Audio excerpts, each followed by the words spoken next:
again.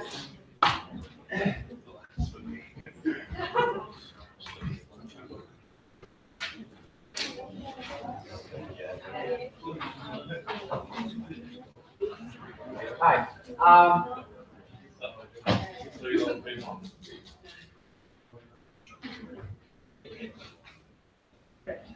So I hope you all enjoyed the options choice meeting yesterday. Where we told you about all the potential units you might be choosing for the second year.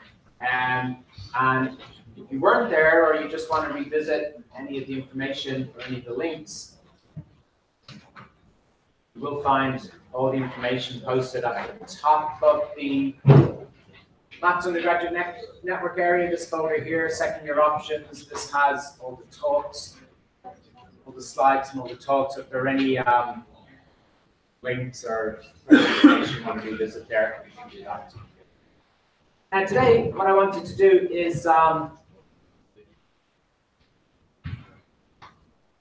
just do a few more examples of applying the optimization techniques, solving problems that involve making use of stationary points of functions. And so there's a couple. When you look at the two mock versions for the upcoming class test, and there are two such questions there. So I thought I would spend some time talking about those questions, and then there are more questions in the exercise book that we can take as well. So this is the question from the first, the mock 1.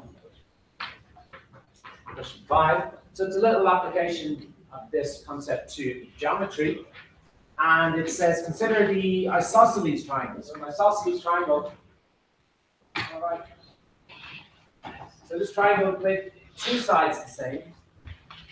So this triangle has a base length x and two sides going up, both have length y. I mean, that implies that the apex, the top point, is going to be vertically over the midpoint along the base. Anyway, and what are we talking about? So we're supposing that there's a perimeter constraint. So we're going to suppose that we're required to have this triangle have a perimeter like 1. And with that constraint, we want to prove that the maximum possible area we could have, okay, so there would be many, as you vary the base length, you can decrease, as you increase the base length, you can decrease the vertical sides y to always keep the perimeter equal to 1. So with that perimeter constraint, what's the triangle of biggest of maximum area that you could obtain? Okay, so let's have a go at this one. Camera 1. So this is from mock 1.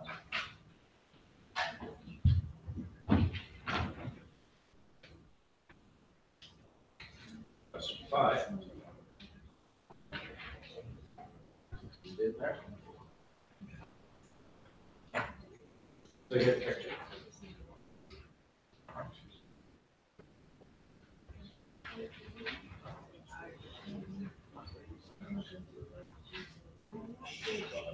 There's a lot of talk. These lecture theatres are designed for sound to travel everywhere, so everybody can hear everybody talking. Okay, so as I've sketched it there, that triangle maybe looks a bit tall and skinny. Maybe it could have a bigger area, keeping the perimeter constraint. So let's start thinking about this. Well, so first of all, we have to be able to talk about the area of the triangle. And the easiest way I think of area is the half times the base plus the half times the base times the perpendicular height.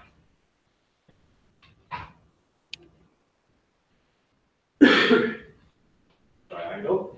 So that's half the area of the associated rectangle. We built a rectangle off the base of it or off one side of it. And it's half that area. So, well, we know what the base is. The base length is x. What's the height of this? Well, to get the height, we're going to have to do a little application of Pythagoras' theorem. Pythagoras' theorem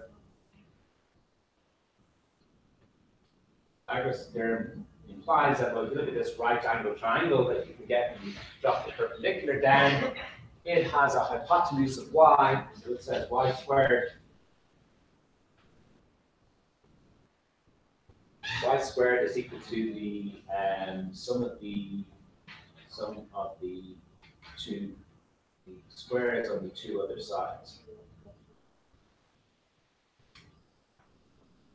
So that right angle triangle has a certain height h, and its base length is x over 2. The apex will be over the center of the side x. So when you square those two and add them together, you get the sum y squared. That's the application of hypotenuse, Pythagoras' theorem. But we want h, so we can feed h into here. So h should be the square root of y squared minus x over 2. All of it squared. So that'll be here, y squared minus, so let's write it as x squared over 4. So at least we got a good enough formula for the height of this, for the area of this rectangle.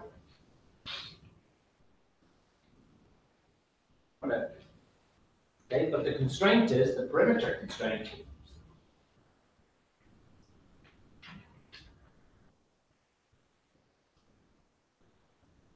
Okay, so there's this quantity p. Well, the p must equal 1. Perimeter must be 1, but what is the perimeter in terms of the x's and y's? Well, it's simply x plus 2y. Perimeter, right? Straightforward.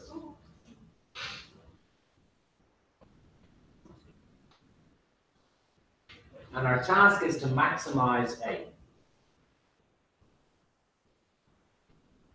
Okay, but at the moment a is presented as a function of 2 variables. Okay, so our techniques at the moment are only applicable to functions of a single variable, but through the use of the constraint, we can make the area be a function of a single variable. So which way am I going to do it? So I'm going to keep everything. Let's say keep everything in terms of y. So this perimeter constraint will imply that x is 1 minus 2y. And so the area will become a function of a single variable. It will be a half into 1 minus 2y times the square root of y squared minus 1 minus 2y all of it squared over 4.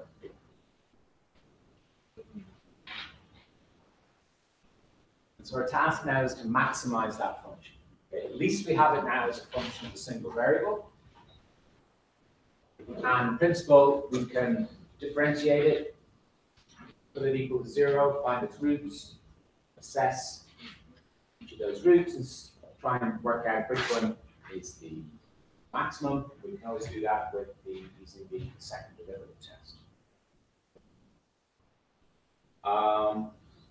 Now, it's not the most straightforward function in the world. If we attempt to differentiate this now, see it's a product of two different functions of y, we might have to use the product rule. Or if we wanted, we could bring this factor here in underneath the square root by squaring it, and then put it underneath the square root, but then multiply it through. So at least then we'd have some big polynomial underneath the square root. But maybe a simpler method might be just to simplify the structure here. Never much like square root, but when you differentiate a square root, you end up having a half of the reciprocal of the square root of the thing. Square root is the thing to the power of half, so you differentiate that into half times the thing to the power of minus a half. Then by the chain rule, you got to multiply by the bit inside the brackets, by the derivative inside the bracket. So life can be a little bit easier if we just get rid of the square root somehow. So we notice that a squared will find its optimal values, be they minimums or maximums, at the same locations.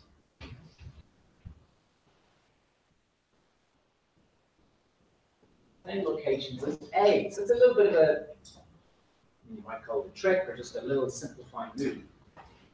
I can eliminate the complications of the square root by just immediately squaring the whole thing. Yeah.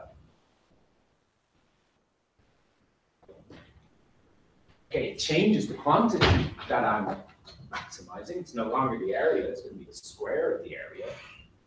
But when is A squared at its maximal value? Well, that's going to be when A is at its maximum. The area is always positive. None of this complication of negative things becoming positive squared. A is the area, it's always a positive quantity. A squared will be biggest when A is biggest. And A squared will be smallest when A is smallest. Squaring preserves the order of positive quantity. You know, and just in general, if U is less than V, they're both positive, that's the same as saying U squared is less than V squared. The squaring process preserves the order of positive quantities. So the maximum possible value of A squared will occur exactly the same location as the maximum of A. So I've got to square, let's square all this. So squaring 1 minus 2y, we have 4 now, and then that will simply be multiplied by this quantity here. I still got to do some work with this, but it's not too bad. At least it's no square roots now. It's just a plain old polynomial in y. We should be able to just back it out.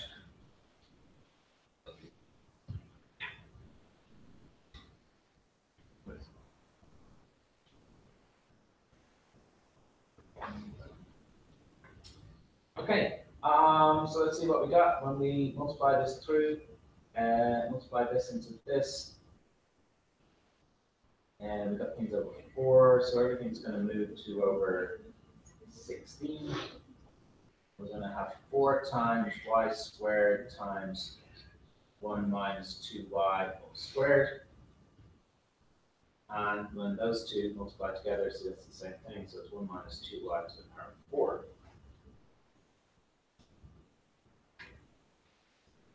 So I moved to the denominator 16 because this times this is going to give me denominator 16. The product of these two, to put that over 16, I have to multiply the numerator by 4. So that's the presence of that extra numerator there.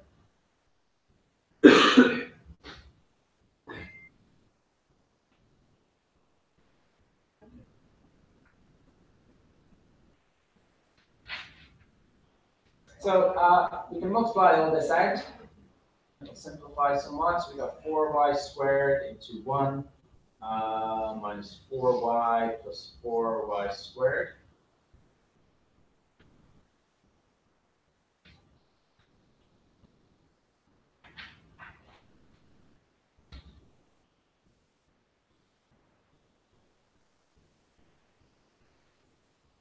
So to raise this to the power of 4, then you're going to have 1 plus 4 times this thing squared. So 4, this thing squared will be 4y squared, multiplied by 4 is going to be 16y squared. We're going to have 6 times this thing, no, sorry, that's, oh, sorry, 4 times just that, so that's going to be minus 8y. 4 times that quantity. Then I'm going to have plus 6 times the square root of this. So this will be plus 6 times 4y squared. 6 times 4 is 24. So it'll be plus 24y squared. And plus 4 times this cubed. This cubed will be minus 8y cubed. Multiplied by 4 gives me minus 32y cubed. And then lastly, this thing to the power of 4, which would be plus 16. y to the power 4. Okay, sorry about that little slip.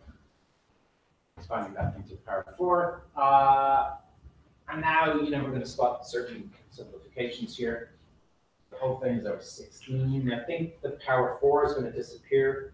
By 4y squared by 4y squared, so 16y4 minus 16y4. So the y to the power of 4's go out completely. We've got some y cubed. We've got minus 16y cubed plus 32. So 16y cubed.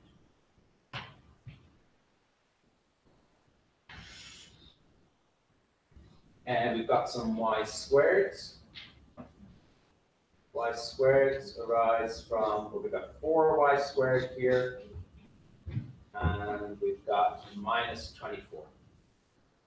So 4 minus 24 can give me minus 20y squared. And there'll be some y's. There's no y's over here. There's some y's here. And minus 8y to plus 8y. And there's still a minus 1 there. That makes sense? So just simplifying the polynomial. So that so a squared, this kind of justifies maybe some of the work of squaring a squared. Just come out relatively easily. It's y cubed minus 20 over 16. 5 by 4, that'll be minus 5 over 4y squared. It's 8 over 16, so it's a half of y.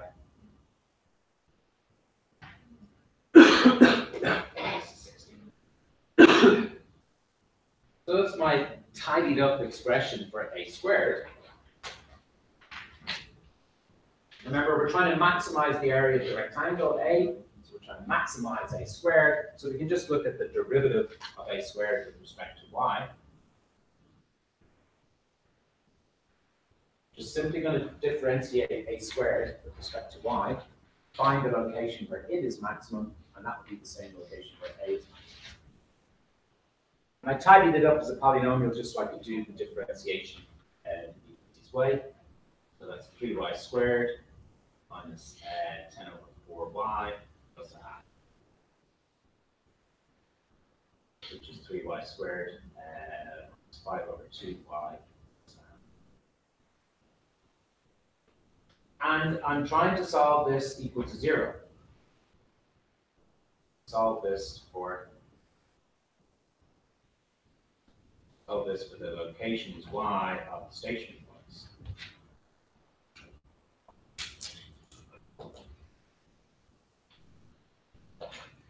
Now we don't like fractions, offend our eyes slightly, so we want to get rid of them so we can multiply across by 2 just to simplify the structure of the whole thing. Changing the equation, but it's still 0 at the same location. So multiply both sides by 2 just to clear the denominators. So this new polynomial is still at the same zeros as the old one. And then I can look, maybe this factorizes. So if I want 6y squared, I'll have to have 3y and 2y. See if it has a nice factorization. Yeah, minus 1, minus 1. So that does factorize. If it didn't factorize, just go ahead and use the quadratic formula, find its roots. So this is 2 roots. Only if y is a third or 1/2. And it's 2 locations.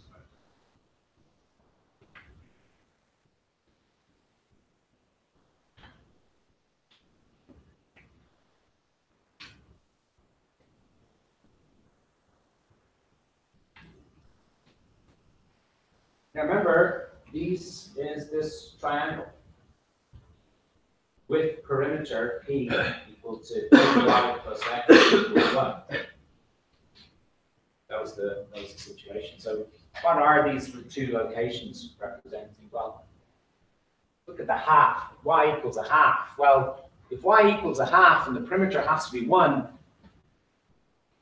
then the y's are already making up the perimeter of 1. So in other words, x must be 0. So y equals a half is this degenerate triangle where x has been reduced to nothing. And that is clearly the minimal area. Make the triangle taller and taller and taller and skinnier and skinnier and skinnier. Always maintain the perimeter as 1, and in the limit, you shrink the base to nothing. You've got this degenerate triangle, just a straight vertical line. Then clearly that's the minimum area, it's not the maximum. So clearly, y equals a half means the triangle has 0 area.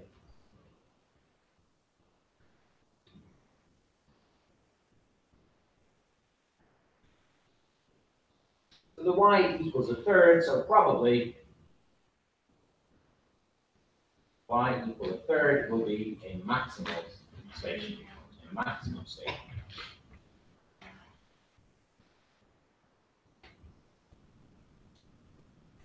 And in fact, when y is a third, x is a third also. Because the perimeter constraint, we've got 2/3 plus x equals 1, so x is a third. So this is the equilateral triangle. Third, third, third. But we can just double check the nature of the stationary point by evaluating the second derivative of the quantity a squared. So what did it come to? It came to 3y squared minus 5 over 2y plus a half. So we can differentiate again, we get 6y minus 5 over 2. And when you evaluate that at y being a third, you get 6 times a third minus 5 over 2. 6 thirds is 2.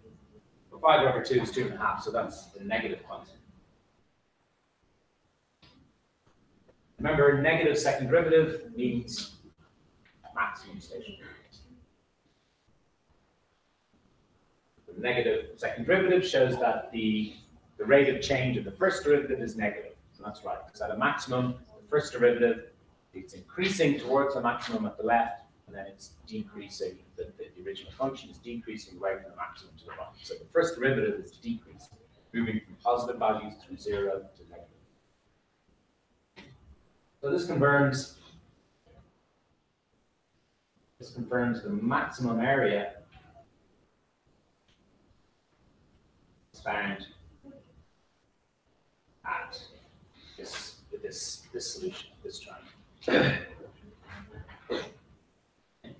So again, we see the way that like a multivariable objective function at the start, our area function, 2 variables, with the addition of certain constraints in the problem, as long as you've got enough constraints, that reduces the dimensionality of the problem and can reduce it down to maybe just a single variable problem, which we can then optimize using our knowledge of the derivative. Okay, any questions about what I did there? Yeah. Is there a reason why you chose to rearrange the perimeter constraint in terms of y? Not particularly. I'm sure you could equally, I mean, it may even work out.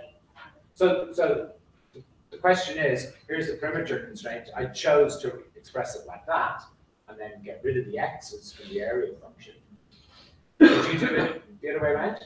Or? Okay, yeah, no, maybe I looked ahead a little bit and thought that might be just simpler on the page, but there's absolutely no, it would work out equally well. So that'd be a good exercise to do. Do the elimination the other way around. Yeah. And maybe I looked ahead and thought it might be simpler. I mean, you're not going to get rid. Is that true? You're not going to get rid of these. Maybe if you substituted, possibly, although probably not. Maybe if you substituted for what? So what the substitution for y would be? Y is 1 minus x all over 2. All right. Put that in for y here. You get 1 minus x all over 2 squared. Maybe the square root can simplify a little bit. Maybe. Is that? Not quite sure. we did this, then the area would be a half x square root of 1 minus x all squared over 4 minus x squared over 4. I don't think the square root would go away.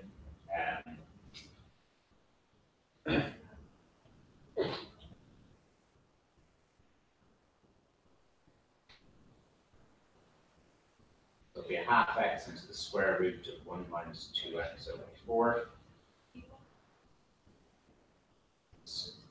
Square root of 4 comes out as 2, so overall you've got that expression, your area. So you still haven't avoided the square roots. But maybe in that version of area compared to,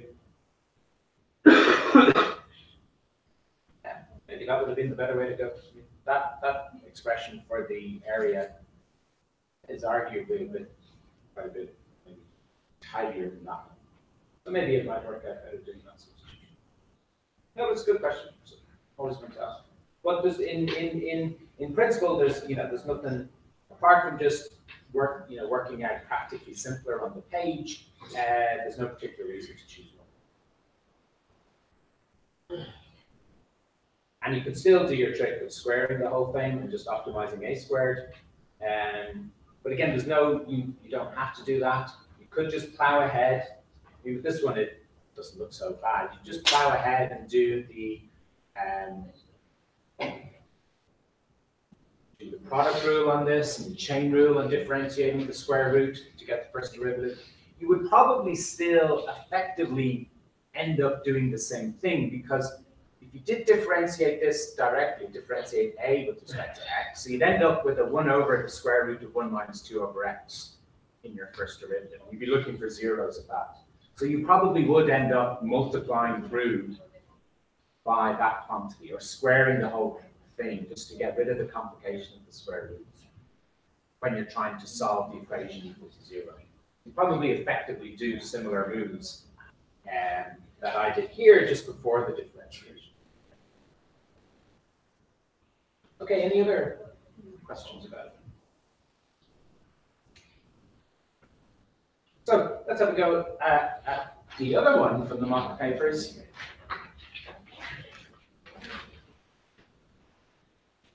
This one, I think, might work out easier because no angles involved, it's all rectangular stuff. So this was the question 5, so this is from mock 2.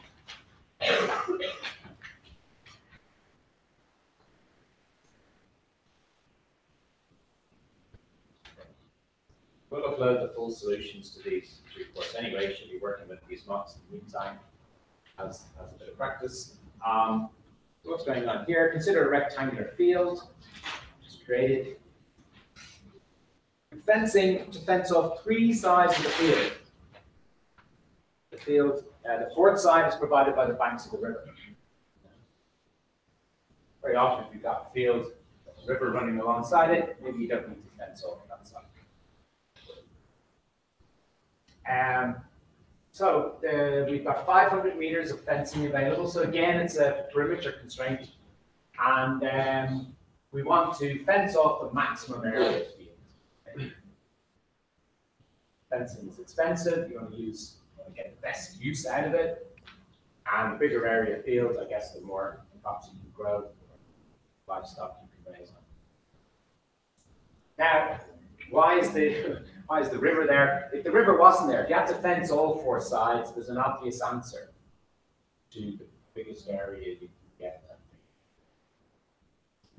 What kind of shape gives you the biggest area if you've got a perimeter constraint and a rectangular field? There's only one kind of answer for it. Which rectangle is special? Square. Yeah. Pretty sure the maximum area would be obtained with a square, right? But the elimination of one of the sides means it probably wouldn't be a square field. Maybe it'd be some other kind of dimensions. We're not required to fence the 4th side. Okay? So let's have a go at this. We've got our river flowing along here, and here's our field.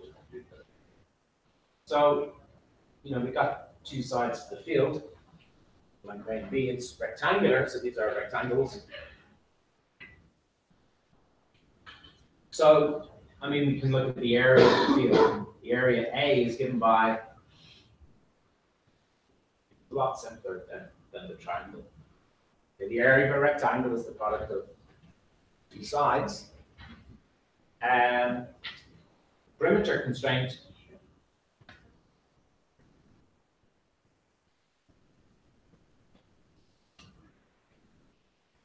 well, the perimeter of this thing is 2b. That must be 500. Supposing we're working in meters everywhere, those are the units. So, I mean, this is fairly straightforward, okay?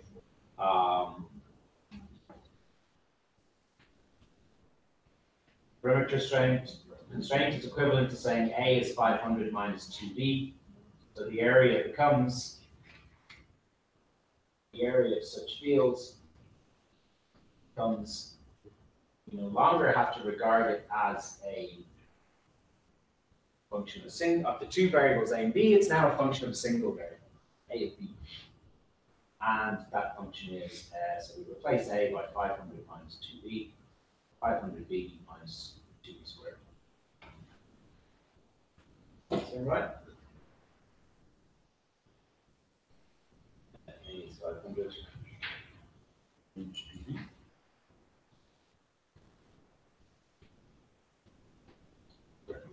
Okay, so we can go ahead and optimize this. Pretty simply, dA dB derivative is going to be 500 minus 40. And there's no complication there. This is equal to 0. That's true if and only if B is 500.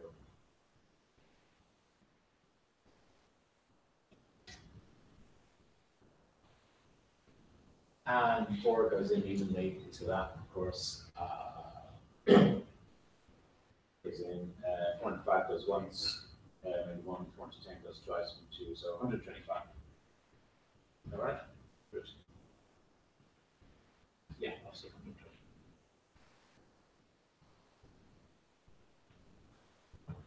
So A is 500 minus 2 times 125. Which will be 250, so 250.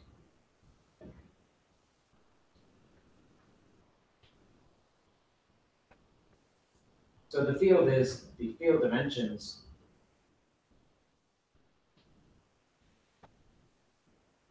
are like this. B is 125, and A is twice as long.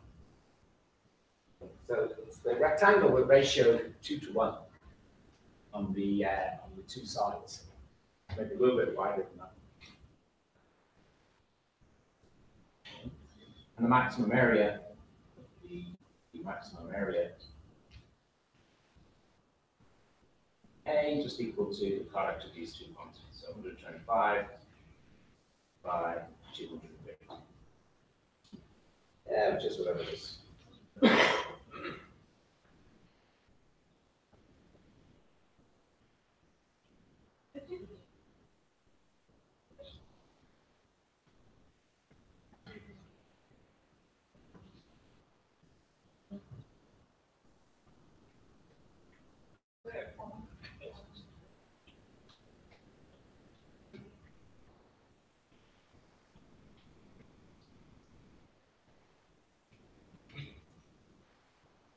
I'm only about 30% confident I did that correctly. Don't post it too much. I'm afraid I don't know the names of areas and square meters like hectares and all that kind of stuff. But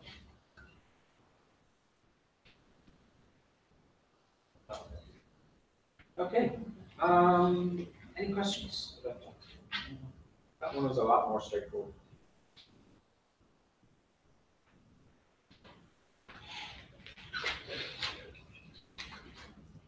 Okay, so for the tutorials, so what we're going to be doing in the next couple of lectures with me is looking at some of the other applications, the kinematics type problems, and saying a little bit more about the Taylor series. We want to give some kind of justification for Taylor series, for the existence of Taylor series. And I'm also going to revisit slightly L'Hopital's rule.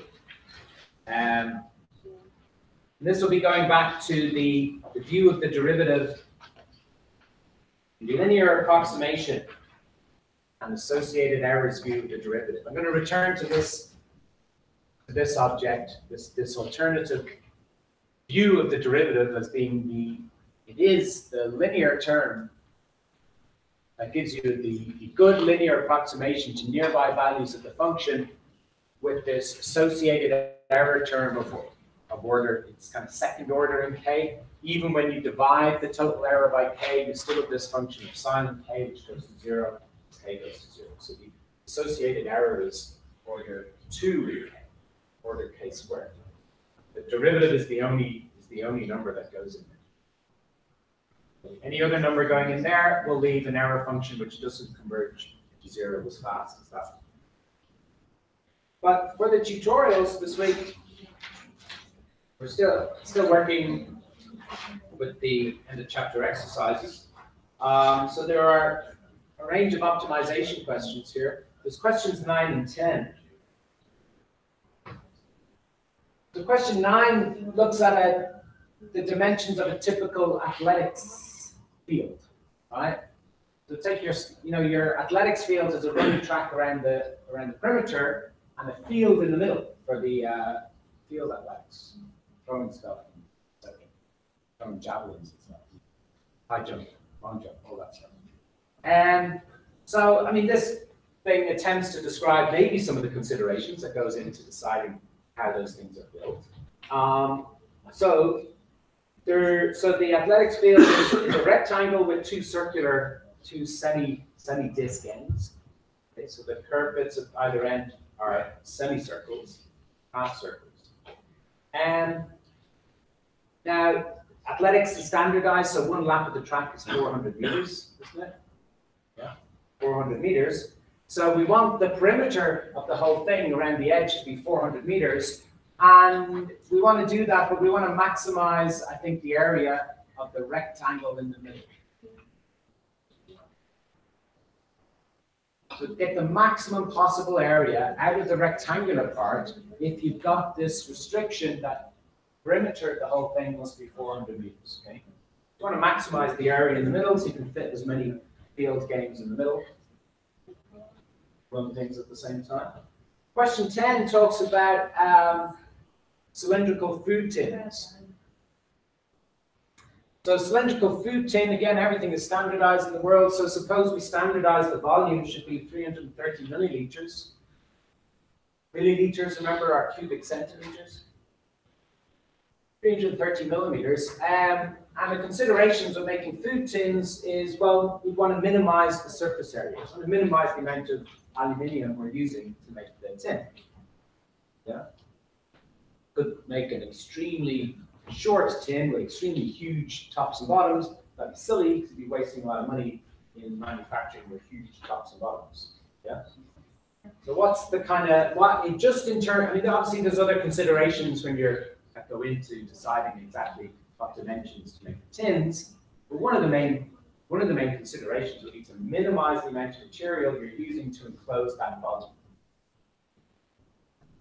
And I think when you solve question 10, the optimization for that, it pretty much is, you go and measure a can of Coke or measure one of those drinks cans, you pretty much find that the dimensions of it more or less agree with the solution you get to question 10. Obviously, there's other considerations as well in terms of how big you want these things to be. And then jump to the end, there's another set of questions tagged on at the end from 22 on. These are more optimization questions. Maybe a little bit more, well, this is kind of a mixture of stuff here. Here's a nice question at the bottom. I'll just kind of sketch you the diagram for this question just to explain what's going on. So question 27.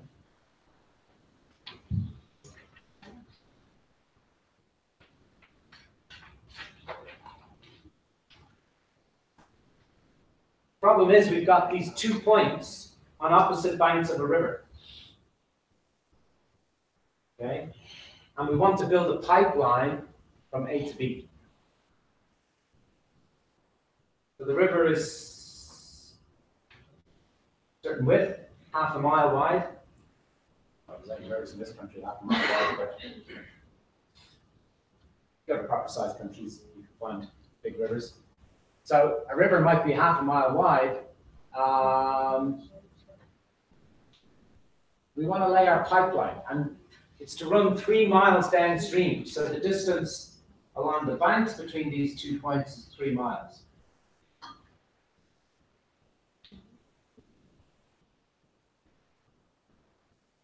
Well, I don't know, just lay the pipeline the shortest route. Stop hanging about. That's the shortest route. That will minimize the length of pipe you need. That will be the cheapest. Except, putting pipes in the river is more expensive than putting pipes on land. Yeah? Doing anything in water is going to be more expensive.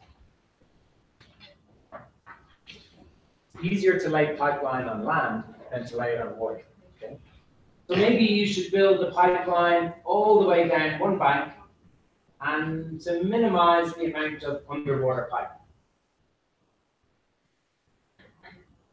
But of course, that one, you know, is kind of the longest sensible pipeline you might build as well.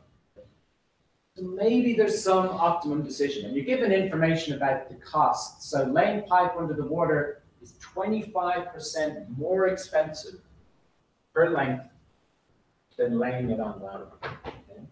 So pipeline under the water costs 25% more than it does laying it on land.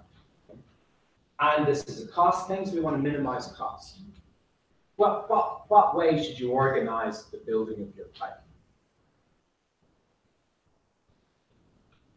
The suggestion is, well, you see this one, maybe that's the equivalent one path and the other one.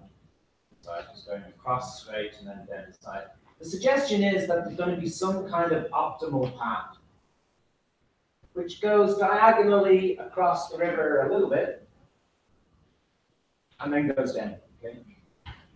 So the task here is to find the optimal path. Okay. You shouldn't build the whole thing underwater, because then it's fully 25% more expensive than building the equivalent length on land. And we probably shouldn't go just immediately across the river, because that will, you know, give us an even longer pipe, longer perhaps than it needs to be. So there's some optimum solution. So your task here is to find the cheapest such solution. But you just have to be careful, because you might get confused in the workings. Notice that for any kind of solution that looks like this, goes across and then down, there's going to be a mirror one that is costs the same and goes down this one and then goes across. So there's 2 possible paths that will cost the same. Yeah? Just depends whether you go across the river first and then down the opposite bank, or you come down your bank and then go across the river. So you might get multiple values coming out in your analysis, so just be aware of that. Like if you haven't been aware of that in the algebra and stuff, you might get these multiple values coming out and you might be slightly confused. Or I haven't introduced the parameters, and the question doesn't explicitly introduce parameters. You know, say call this A, call this B, call that X, call that Y. You have to make those decisions yourself.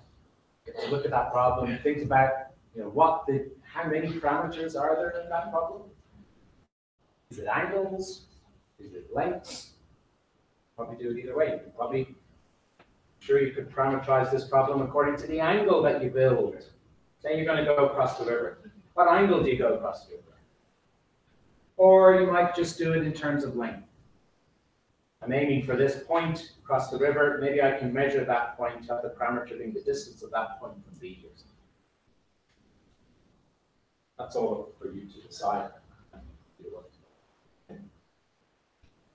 Okay, we'll leave it there for the moment. And I shall see you next Wednesday.